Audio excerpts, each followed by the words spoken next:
Orang Aceh umpamanya biasa ke Malaysia dan orang Malaysia biasa ke Sumatera. Jadi itu keadaan lama.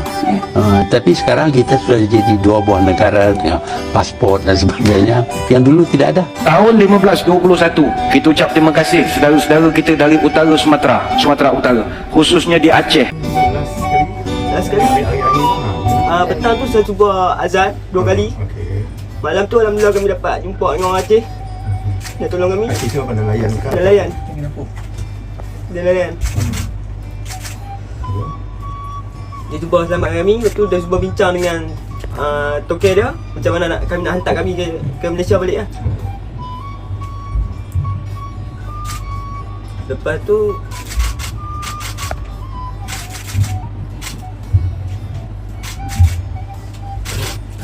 ada bantuan dalam miring. Dan ambil kami sampai ke Malaysia. Kalau tak mak bapak, lawan mak bapak tu macam mana cerita sikit. Dan tu dah tu dia tengok tadi subuh ni baru buka handset. Maksudnya handset memang tak boleh guna tu dah. Handset bateri. Tu saya tak dapat info apa. Cuma tadi saya pecah hari. Dia buka je dari subuh ni. Banyak mesej masuk semua orang. Tapi bila dah nampak Marine Mai apa semua tu, perasaan tu Saya rasa tahu nak balik. rasa bersyukur sangat lah dapat balik. Kami ingat kami tak nak hanyut ke mana. Kami ingat kami masih di Kedah lagi. Okey. Tu nak main bantuan tu masa bersyukur. Sebab kami dah cuba banyak kapal kami kelui. Memang tak dapat bang. Memang tak dengar, memang tak ni. Tapi yang kami dapat dua kali tu memang dia lari lah. Cuma kapal. Yang sedih sangat tu kami berenang api bang. Separuh jalan lah kami. Dah kena benang pun tu orang. Kami pun tak berapa reti benar tapi terpaksa juga untuk bantuan. Jadi lepas ni abang nak turun kelab pergi ke tak? Tapi saya memang masih minat je dulu. Ya. Tapi kena minta restu ibu bapak dulu tengok macam mana. Mungkin atas restu ibu bapak lah lepas ni. Kalau ibu bapak bagi lagi untuk kerja, saya pergi lah. Dia tak bagi, saya tak pergi dah. Ni kalau dia dapat jumpa mak bapak hari ni macam mana rasa?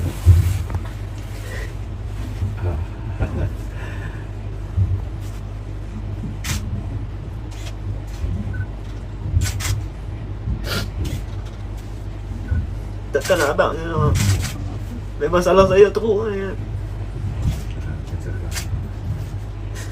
Sebab dia larang saya awal tu. Tapi saya degil juga nak pergi juga. Tapi dah bapak bagi cadangan. Dia bagi saya tengok 3 bulan kerja. Saya cuba lah.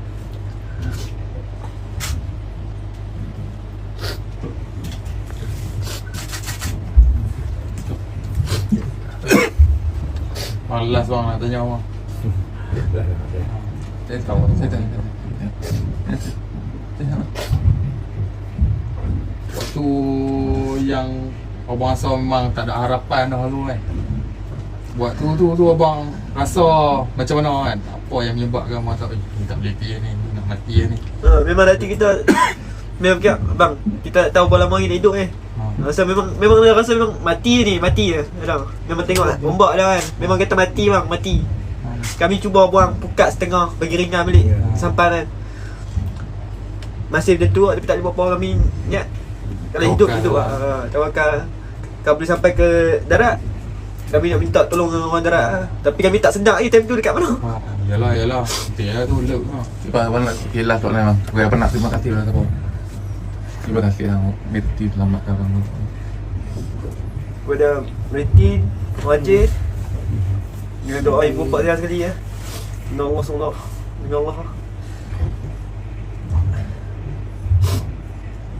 Dan terima kasih semua yang beri doa kepada saya. Yang tolong kami.